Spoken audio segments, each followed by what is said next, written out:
Բարի օր, հանրային ռադիոյի եթերում առանց թողատակի հաղորդաշարի հերթական թողարկումն է, ես Լևոն Սարդարանն եմ, այսօր նախընտրական պաշտոնական քարոզչության շրջանակում զրուցելու եմ Բարգավաճ Հայաստան կուսակցության պատգամավորության թեկնածու Արման Աբովյանի հետ, բարև ձեզ։ Բարև ձեզ, պարոն Սարդարյան, բարև ձեզ հարգելի ռադիո լսողներ։ Պարոն Աբովյան, մինչ բուն հարցերին անցնելը ուղղակի զգուշացնեմ, որ մեր զրույցը այն պահից, երբ սկսեմ հարցեր տալ, կտևի ուղիղ 30 րոպե, 30 րոպե հետո ես ստիպված կլինեմ ձեզ ընդհատել, կներեք կանխավ։ Պարոն Աբովյան, քանի որ Բարգավաճ Հայաստան կուսակցությունը վերջին շրջանում ամենից Գագիկ Ծառուկյանի մարզային այցերին եթե հետևում եմ, հիմնականում խոսում է տնտեսական խնդիրներից, այսպես ասեմ, աշխարհաքաղաքականին դեռ կանժադառնանք, ես ուզում եմ հասկանամ ինքս, ես ուզում եմ նաև մեր ռադիո լսողներն ու YouTube-յան հետևորդները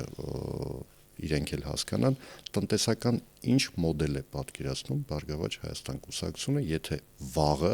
գալիս է իշխանության։ Շնորհակալություն հարցի համար, տեսեք, երբ որ մենք խոսում ենք տնտեսության մասին, պետք է անպայման հաշվի առնենք թե ներքին, գործոնները, թե արտաքին, ինքը քրեստոմատիկ, տենց այն շուտ նորություն բան չեմ ասում։ Եվ մեր խորին համոզմամբ ներքին տնտեսական կառուցվածքը, որը այսօր մենք ունենք, ինքը վերջին տարիների ընթացքում բավականին լուրջ վատթարացել է ինչի համար, այն ցնցումները, որոնց տնտեսական առումով ենթարկվում էր Հայաստանը եւ հաճախակի այդ ցնցումների իմիջիայլոց որքան էլ իմ շուրթերից տարօրինակ չհնչի իշխանության մեղավորությունը չէին, վերցնենք մենք COVID-ի պատմությունը, վերցնենք այն պերմանենտ ցնցումները, որոնք մենք տեսնում ենք տարածաշրջանում, վերցնենք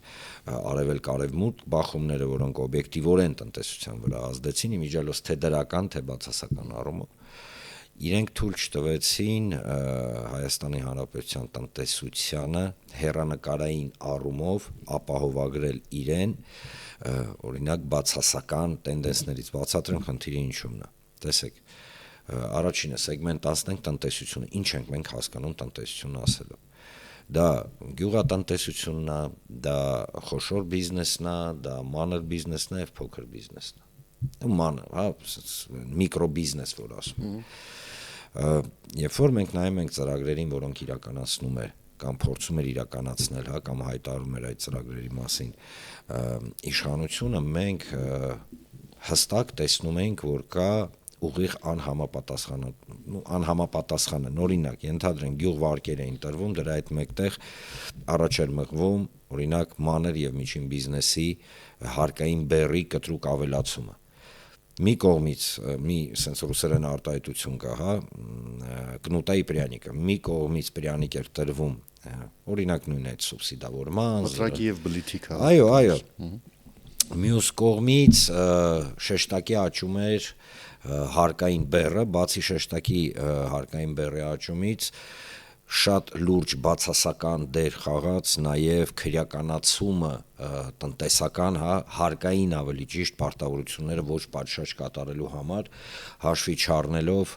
նույն այն հանգամանքը, որ օրինակ COVID-ի եւ հետ-COVID-յան, առհասարակ եկեք հաշվենք պատերազմից, 20 թվականի պատերազմից հետո մենք ականատես եղանք իրականում տնտեսվարողների, միջին եւ մանր բիզնեսի ուղղակի փլուզմանը։ Ես էլ դուք էլ մենք գիտենք, որ ամենացավալի տեսարաններից մեկը մասնավորապես Երևանում այն էր, որ մենք դուրս ենք գալիս Երևանի փողոցներ եւ մինչ այսօրս տեսնում ենք բազմաթիվ սենց ասենք, պաստառներ վարձով է տրվում, վաճառվում է, դա ուղիղ ցույցիչ էր, որ մանր եւ միջին բիզնեսը շատ ծանր իրավիճակում է։ Պարոն Աբովյան, կներեք, չեմ ընդհատում, ուղղակի տրամաբանորեն փորձելով շարունակել, տեսեք, շատերը այն ժամանակ էլ 10 տարի առաջ էլ մինչև հիմա էլ ասում են, որ փոքր ու միջին բիզնեսը, որի մասին որ հիմա մենք խոսում ենք, մասնավորապես Երևանում, դա հիմնականում առևտրի հետ էր կապված։ Առևտրի հետ կապված փոքր ու միջին բիզնեսի խնդիրը լուծելու համար պետք է սահմանափակել, ասենք, օրինակ, սուպերմարկետների գործունեությունը, որտեղ սուպերմարկետների շրջակայքում, այսպես 1-2 կիլոմետր շարավղով փոքր ու միջին բիզնեսը մահանում է միանգամից, որովհետև մարդիկ գնում են այնտեղից են առևտուր անում, այն մեր դասական ավանդական բակի խանութները որոնք նաև ոչ այնքան հայեցի բառով ասեմ, նիսյա տերերում էին նաև, այդ խանութները սկսեցին մահանել հերթը։ Այսինքն դուք ինչ-որ տարբերակ առաջարկում եք վերակենդանացնելու։ Միանշանակ եւ այդ տարբերակը նաև ես այդ տարբերակի հետ ծանոթացել եմ առաջարկ Հայաստանի կոնցեպտի ներքո, երբ որ այո, խոշոր առևտրային կենտրոնները կամ խոշոր խաղացողները որոշակի մի գործընթաց են գեներացնում, խոսքը գնում է իրենց ցանցերի ընդլայնման, որի այո, միանգամայն համաձայն եմ ձեզ հետ մանր եւ միջին առևտրային կետերը տուժում են։ Կան ելքեր, կան հստակ, սենց ասենք, արդեն փորձված, նույն եվրոպական, Եվրոպայում կան այդպիսի օրինակներ, իմջալոց Կանադայում կան այդպիսի օրինակներ, թե ինչպես է 19:00 մեծ մարքետները փակվում են։ Այո, բայց դրա հետ մեկտեղ էլ նույն Ֆրանսիայում օրինակ բացի մարքետների փակումից նաև գոյություն ունի հատվածային սուբսիդավորման, այսինքն ոչ թե ընդլայնված սուբսիդիա, հատվածային սուբսիդավորման քաղաքականություն, օրինակ դեպրեսիվ շրջանները Փարիզի, Île-de-France-ը վերցնենք, որ համարվում էր մինչև 2015-16 թվական բավականին դեպրեսիվ շրջան, այնտեղ սկսեցին կետային սուբսիդավորել, այսինքն ինչու՞ն էր այդ սուբսիդավորումը արտահայտվում, հիմնականում իջեցնում էին հարկային բեռը, փոխարենը շատ հետաքրքիր մի համակարգ էին բանանում, պայմանագիր էին կնքում խանութի տիրոջ հետ, ասում էին պայմանական քո մարժան, օրինակ 10% կամ 15%, մենք քեզ կոմպենսացնում ենք 10%, դու 5% մարժատու եւ գինը պայմանական վերցնենք կաթի գինը, Եթե մեծ սուպերմարկետում պայմանական 1 եվրո էր, ապա պուչուր խանութում ինքը դառնում էր 80 եվրոցենտ եւ հավատացնում եմ դες այդ 20 եվրոցենտի համար մարդիկ գնում էին պուչուր խանութ, բայց այստեղ նաեւ բացի միջին եւ մանր բիզնեսից, որը իրականում ողնաշարն է հանդիսանում Հայաստանի Հանրապետության, եւ առհասարակ յուրաքանչյուր տնտեսության, նաեւ կարեւորագույն նշանակություն ունեն գլոբալ մեծ ինչու ոչ համակարգային նույնիսկ մեգապրոյեկտները туриզմի շրջանում, մեգապրոյեկտները օրինակ ծանր արդյունաբերություն։ Ես շատ եմ լսում, որ ասում են դե լավ Հայաստանում ինչ ծանր արդյունաբերություն։ Չարաչար սխալվում եք, մենք այսօր հում կարտահանող պետություն ենք։ Նույն մոլիբդենի հետ կապված, նույն պղնձի հետ կապված։ Այո, կան խնդիրներ, օրինակ նույն բնապահպանության հետ կապված, բայց առաջարկ Հայաստանի մեր կոնցեպտը ուսումնասիրելիս մենք եկանք մի շատ հետաքրքիր եզրակացության, կան հստակ առաջարկներ, համաձայն որի վերամշակում օրինակ նույն պղնձի կամ մոլիբդենի, ինչ որ մի մակարդակի կտրուկ միջև 10 անգամ բարձրացնում է գինը ծախսի պարագայում եւ սա ծախսի մեջ ներառված նաեւ շատ կարեւոր բնապահպանական էկոլոգիան մենք իրավունք չունենք մեր երեխեքի կյանքի հաշվին ինչ որ բան արտադրենք, չէ՞, այսինքն այդ ամենը արդեն հաշվարկված մեջը դրած, որ նույն մարժան ծանր արդյունաբերության ինքը կարա միջև 10 անգամ աճի։ Ասեմ ձեզ մեգապրոյեկտը։ Մենք գիտենք, որ Գագիկ Ծառուկյանը իրականացնում է իրականում մեգապրոյեկտ Հիսուս Քրիստոսի աշխարհում ամենամեծ արձանի կառուցումը, որը ենթադրում է նաև ոչ թե իր կողմից, այլ առհասարակ տուրիստական ոլորտի, կողմից ենթակառուցվածքների կառուցում։ Օրինակ հյուրանոցներ են, մարդիկ են մեր հաշվարկներով մոտավորապես պրոյեկտը իրականացնելուց հետո եւ սա օթում հաշվարկներ չեն մասնագետների, նաեւ արտասահմանյան մասնագետների, միայն մեգապրոյեկտը, միայն այդ մեգապրոյեկտը նվազագույնը 4-ից 6 անգամ կտրուկ ավելացնում է տուրիստների հոսքը դեպի Հայաստան։ Եթե մենք օրինակ տուրիստների հոսքը 1 միլիոն, 2 միլիոն, 2.5 տարբեր թվեր, տարիներին, ապա այս պարագայում միայն Հիսուս Քրիստոսի մոնումենտալ արձանի կառուցումը ենթադրում է նվազագույն 8-ից 10 միլիոն զբոսաշրջիկ։ Այստեղ հարց է ծագում, բայց 8-ից 10 միլիոն որտեղ են ապրելու, ինչ են ուտելու, որտեղ են ման գալու, ման գալու ես նկատի ունեմ Պարզը չէ, որ դա չի եզրափակվում միայն, օրինակ Կոտայքի մարզով, դա Սևանն է, դա ըստ էության ամբողջ Հայաստանի Հանրապետության տարածքը, ինչը բերում է այդ հաշվարկներն էլ ունենք, ինչը բերում է մուլտիպլիկատիվ էֆեկտի թե շինարարության, թե մանր բիզնեսի, թե սննդամթերքի, սննդի արտադրության, թե սննդի մատուցման, կլինեն դա ռեստորաններ, կլինեն դա օրինակ ուտելու տեղեր, հա, ինչպես հա ժողովուրդն է ասում։ Եվ Հիսուս Քրիստոսի արձանի կառուցումը բացի բարոյահոգեբանական շատ կարևոր մեզ համար բոլորիս նշանակության, հա, ի վերջո Հայաստանը աշխարհի առաջին պետությունն է, որը պետականորեն ընդունել է քրիստոնեությունը եւ մեզ համար քրիստոնեությունը դա լոկ դավանանք չէ, դա մենք ենք, դա մեր ներսն է, հա, ինչ ամպագորգորթո չի, բայց դա այդպես է։ Դրա հետ մեկտեղ տեսեք պրոյեկտ է, մեգա պրոյեկտ է եւ այդ մեգա պրոյեկտը ըստ էության կարող է լինել եւ ես համոզված եմ, որ լինելու է այն լոկոմոտիվը, որը իր հետևից քաշելու է բավականին մեծ սեգմենտը տնտեսության։ Ասեմ ավելին, տեսեք, 3-4 մեգա պրոյեկտները, այսինքն միանգամից ընդգծեմ, տնտեսության զարգացումը չի դիտարկվում միայն մեկ ուղղությամբ։ Դա կտրուկ սխալ է, մենք հաղորդումից առաջ դες այդ զրուցում ենք, որ շատ սխալ է, երբ որ դու հենվում ես 1 կամ 2, հա, հիմնական ինչ-որ կետերի վրա։ Դու պետք է դիվերսիֆիկացնես, այսինքն բազմազանություն լինի դաշտում։ Եվ այդ բազմազանությունը ինքը ենթադրում է համադրումը խոշոր մեգա պրոյեկտների 3-4 մեգա պրոյեկտ, խոշոր, որոնք իրենց հերթին հանդիսանում են լոկոմոտիվ միջին եւ մանր բիզնեսի, որոնք իրենց հերթին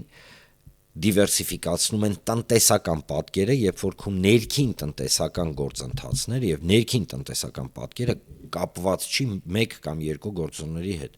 Օրինակի համար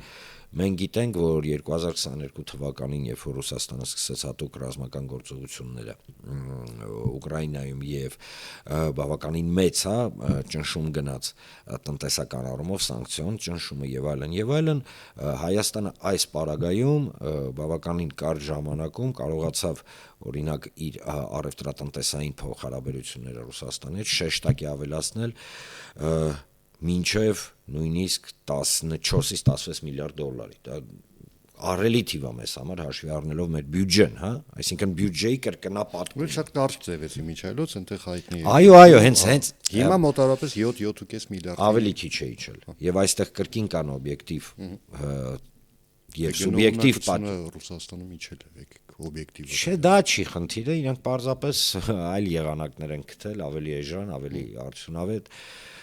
Ես ճիշտն ասած իրանց ներքին հա տնտեսական գործընթացներին այո ի պաշտոնե հետևում եմ, բայց տնտեսագետ չեմ կարող ինչ-որ բան ասել, բայց այս պարագայում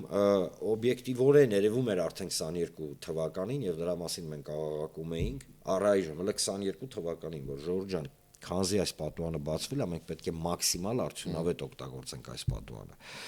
Կլինի դա ֆինանսական բարձիկ, հա, ձևավորելով տնտեսության համար։ Կլինի դա օրինակ այն պահանջարկը, որը ուներ Ռուսաստանը եւ մինչ այսօրս ունի, այդ պահանջարկի իրականացումը գոնե մեր մոտ նվազագույն, հա, ինչը ցավոք չարվեց եւ ինչպես դուք իրավացիորեն հա շեշտեցիք, ինքը շատ արագ ավարտվեց սա համ ցուցիչ էր այն պահի, որ սիտուատիվ տնտեսության վրա հենվելը սխալ է եւ ցուցիչ էր, որ եթե դու ուզում ես քո տնտեսությունը զարգանա, դու պետքա դիվերսիֆիկացնես։ Եվ առաջարկ Հայաստանի Գագիկ Ծառուկյանի կոնցեպտի ներքո հետեւյալն է. տնտեսությունը պետք է դիվերսիֆիկացվի, պետք է լինեն մեգա պրոյեկտներ, պետք է լինեն միջին եւ մանր բիզնեսի համար միանշանակ բարենպաստ պայմաններ։ Պարոն Սարդարյան, չի կարելի ոչ մի պարագայում կայունացման process-ի ընթացքում, իսկ մենք կայունացման process-ի մեջ ենք, եկեք խոսենք օբյեկտիվորեն, հա, մանր եւ միջին բիզնեսին խեղդել։ Ես սա ասում եմ բնավ դասական հայ իշխանությանը քննադատելու տիրույթից դուրս գալով, որովհետեւ քննադատական խոսքը ինքը պետք է հա լինի նվազագույնը չի կարելի քննադատել մենակ քննադատելու համար, բայց այսօր մենք ունենք այն իրավիճակը, որ այո մանր եւ միջին բիզնեսը ինքը ուղակի խեղդվում է, ես հասկանում եմ բյուջեի խնդիր կա, լցնելու խնդիր կա, ի վերջո Հայաստանի Հանրապետության պետական պարտ կա, արդեն չգիտեմ, որ մի ժողովրդական լեզվով ասած դորդուբեշ է դարել, հա, բայց այստեղ ոնց դա անել։ Եվ գիտեք ամենահետաքրքիրը որն է, որ այն առաջարկների հիմնական փաթեթը, որը ներկայացվում է մեր ծրագրի մեջ, որը թե աշխատատեղեր է ավելացնում, ես թիվ չեմ ասելու, մենք կտրականապես դեմ ենք թիվ ասելու, ոչ թե դա լավ է կամ վատ, այլ մենք արդյունավետ չենք գտնում թիվ ասել։ Դուք կրականապես դեմ եք նաև վարչապետի ձեր տեխնացուի մասին խոսելու։ Չէ, մենք ոչ թե կտրականապես դեմ ենք մեր վարչապետի տեխնացուի մասին խոսել, այլ մենք այս պարագայում առայժմ զերծ կմնանք խոսել մեր վարչապետի տեխնացուների մասին, հա, ինչպես հայտնի արդեն հայտարարել ենք, որ ունենք 4 անգամ 5, հա, տեխնացու քննարկումները գնում են, պատկերացրեք մինչ այսօրս շատ են ինձ հարցնում իմ ընկերներս, իմ մտերիմներս, գործընկերներս, հա, խոսքը գնում է մեդիայի ոլորտի մասին, դե լավ էլի, դու ներսն ես, ով է, բան, սենց ինչ-որ բան է, պարոն Սարդարյան, Լավ, հարցազրույցից հետո իմ ականջին։ Հա, կշշնջամ, չէ Ժորժ ջան, մենք դե լավ, սենց ասեմ, թաքցնելու բան չունենք, իրականում շատ պարզ է ամեն ինչ, ժամանակը կգա կասենք, պատճառներից մեկը դա նա է, որ մենք չենք ուզում հիմա թիրախավորվեն մարդիկ, եւ երկրորդը պատկերացրեք մինչեւ հիմա քննարկումները շարունակվում են։ Պարոն Աբովյան, քանի որ խոսք գնաց միջին եւ փոքր բիզնեսից, ընդհանրապես հարկային քաղաքականությունից, տեսեք առաջարկ Հայաստանի այդ ծրագրով, եթե չեմ սխալվում, դուք առաջարկում եք կամ իջեցնել կամ ընդհանրապես հանել հարկերը փոքր եւ մանր բիզնեսի վրայից, հարկային արտոնություններ տալ թոշակառուներին, որոնք բիզնեսով են զբաղվում եւ այլն։ Հիմա, բայց եկեք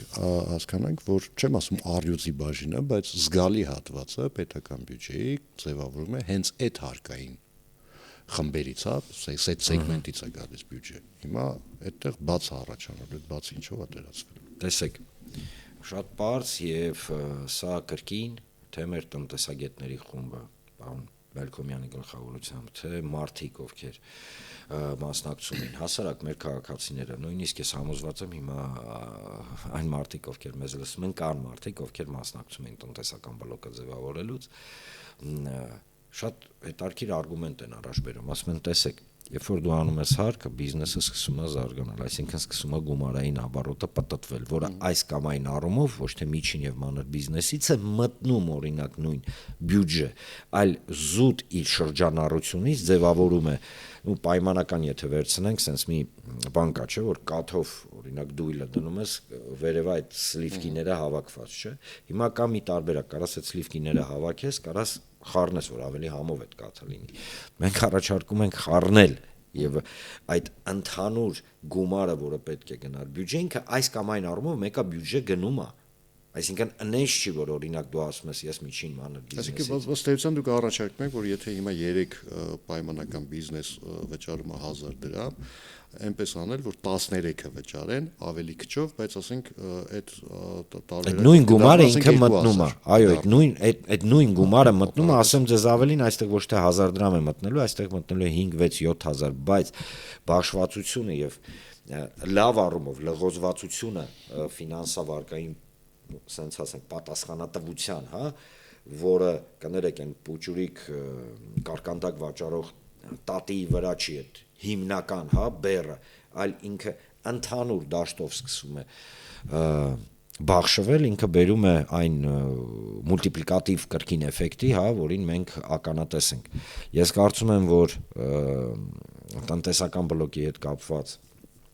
ավելի խորքային օրինակ պարոն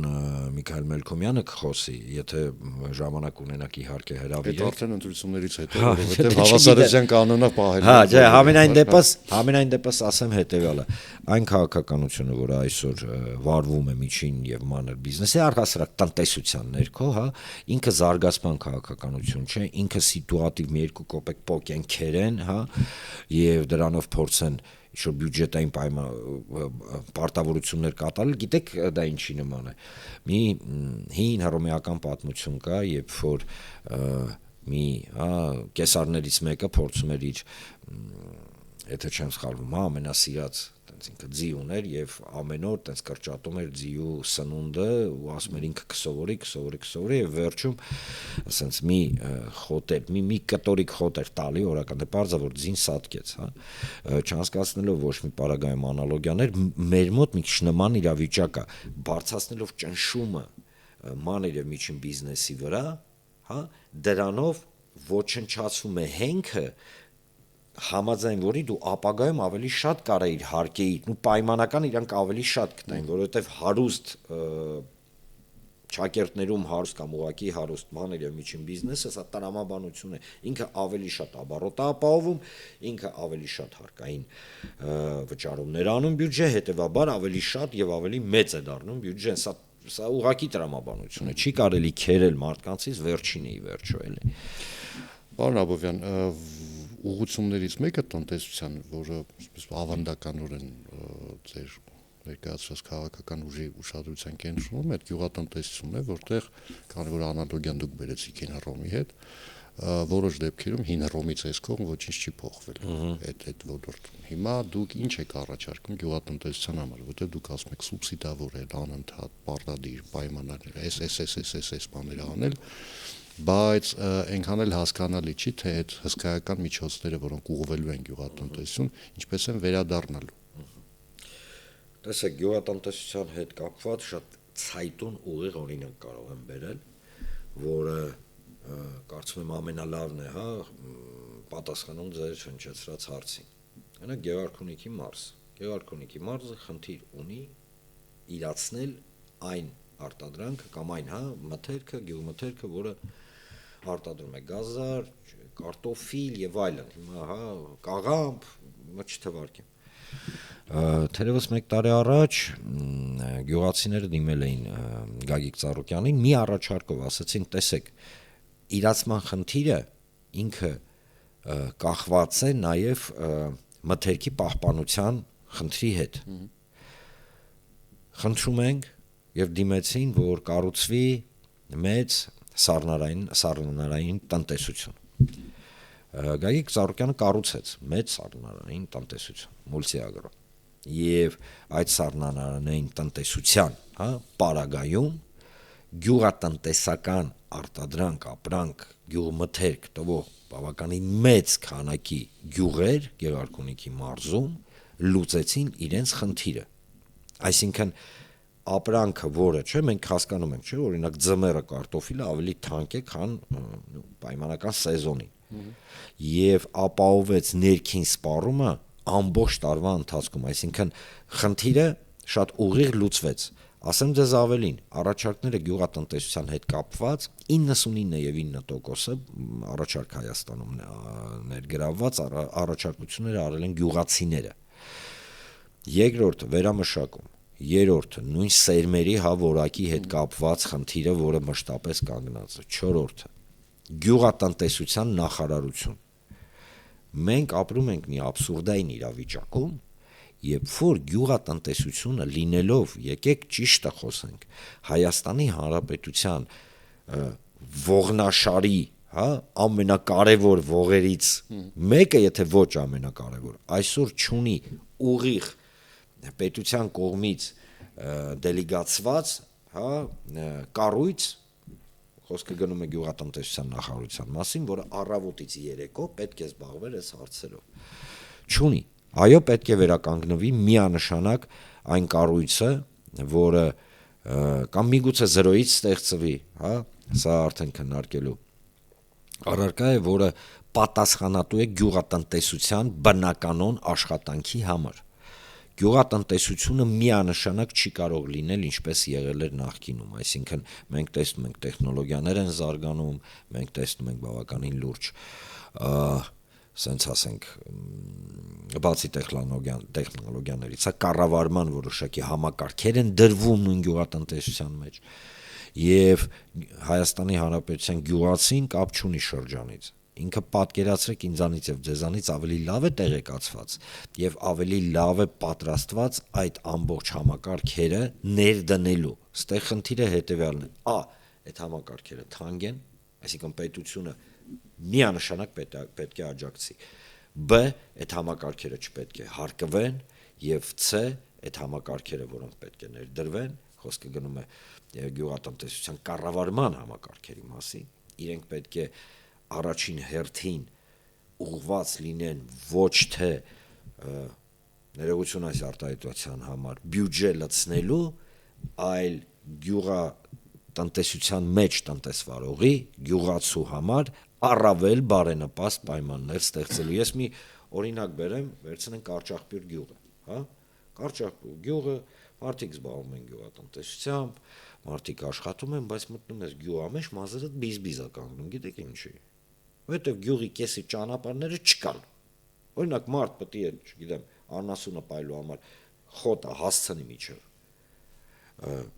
Ինչ որ գյուղի մի շոմիկի չի կարող հասցնի, չկա ճանապարհ, ուղղակի չկա։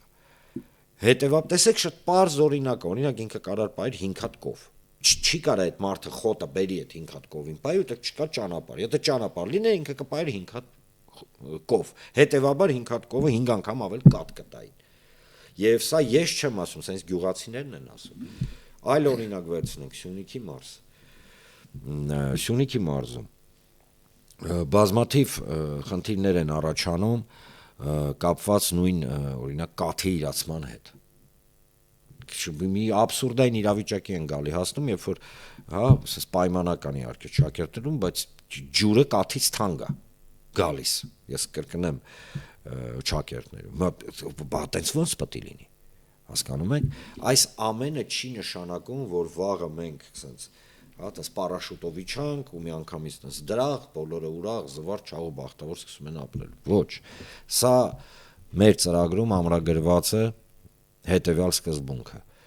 Բոլոր առաջարկները արել են եւ լուծումները այդ առաջարկների, հա, ձևավորել են հենց մարդիկ, ովքեր գետնի վրա աշխատում են։ Եթե գյուղացու հետ է կապված, վստահաբար անուն ազգանով էլ կարամ ասեմ։ Այսինչ գյուղի գյուղացին, այսինչ առաջարկն է արել եւ այս առաջարկը ներգրավվել է։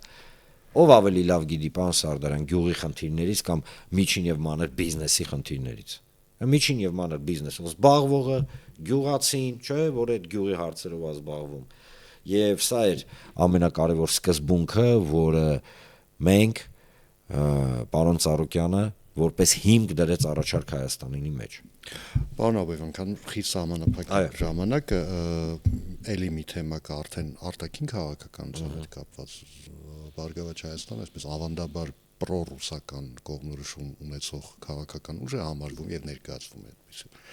Հիմա ըստ ձեզ վաղը գալիս եք իշխանության, ինչպիսի հարաբերություններ եք կառուցելու Ռուսաստանի Դաշնության հետ, ԵԱՏՄ-ի ներսում կամ թե ԵԱՏՄ-ից դուրս։ Տեսեք, նախ Բարգավաճ Հայաստան կուսակցությունը այո, եվրասիական վեկտորի հանդեպ օբյեկտիվորեն, խոսքը կոնկրետ Ռուսաստան, հա եւ այլն, եղել է կայ եւ մնում է ավանդական գործընկեր։ Բայց այստեղ շատ կարեւոր եմ ուզում նշեմ, որ մենք պրոհայկական կուսակցություն ենք եւ մեզ համար Հայաստանի Հանրապետության եւ հայկական շահը միշտ եղել է գերակա, կա եւ կմնա։ Սա որպես հա հավելում։ Սա տեսեք, արտաքին քաղաքականության մեջ մենք տեսնում ենք կարևորագույն եւս մեկ անգամ կարևորագույն մի հանգամանք։ Պետք չէ ընկերություն անել ինչ որ մեկի հետ կամ օրինակ դաշնակցային, հա, շաքերտներում հարաբերություններ ձևավորել ինչ որ մեկի հետ ի վնաս ինչ որ մեկին։ Չի կարող Հայաստանի Հանրապետությունը ԵԱՏՄ-ն փոխարինի եվրոպական շուկայի հետ, որովհետև եվրոպական շուկան ազնիվ է, ինքը ասում է տղերք, ես դες տեղ չեմ տայ, մոտ այսենց է, պրես է իմ շուկան։ Սա մեկ։ Երկրորդը, տեսնում եմ ժամանակ ավարտում է, շուտ ասեմ, երկրորդը, չի կարելի զբաղվել ինքնախաբեությամբ։ Այո, մեր ավանդական սպառման շուկան Ռուսաստանի Դաշնությունն է։ Հա, վազելով գնա գլուխդ խփի պատին, դա այդպես է։ Այլ շուկաներում մեզ սպասում են, ոչ։ Ասեմ ավելին, մեզ դա ուղիղ ասում են, մեզ չեն խափում։ Նույն Եվրոպան մեզ չի խափում։ Հա, չի ասում, տղեկ, եկեք, ես ձեր, չգիտեմ, ծիրանը կվաճառեմ։ Ոչ, եւ այս խնդիրը շատ ցայտուն երևաց Ուկրաինա, Մոլդովա, Վրաստան են մեր հարևաններ։ Ինչի համար են հիմա այն որ ասում է վրացիները լինելով Եվրոպական միության անդամակցության տեխնացու, այնուամենայնիվ ԵԱՏՄ շուկայի վրա հիմնական ուպորը դնում շատ բարձ պատճառով, որովհետև եվրոպական շուկայում գոյություն ունի կվոտավորման համակարգ, որը ենթադրում է հետևելը՝ մինչև չվաճառվի հունական, իտալական, իսպանական ծիրանը, հայկական ծիրանը չի մտնի շուկա։ Շնորհակալություն, ժամանակը սպառվեց, հիշեցնեմ այսօր իմ զրուցակիցներ Բարգավաճ Հայաստան կուսակցության պատգամավորի Տեխնացու Արման Աբովյանը, նախընտրական քարոզ արշավի շրջանակում վաղը մենք էլի կհանդիպենք նույն ժամին, նույն վայրում, հաջողություն եւ համբերություն բոլորիս։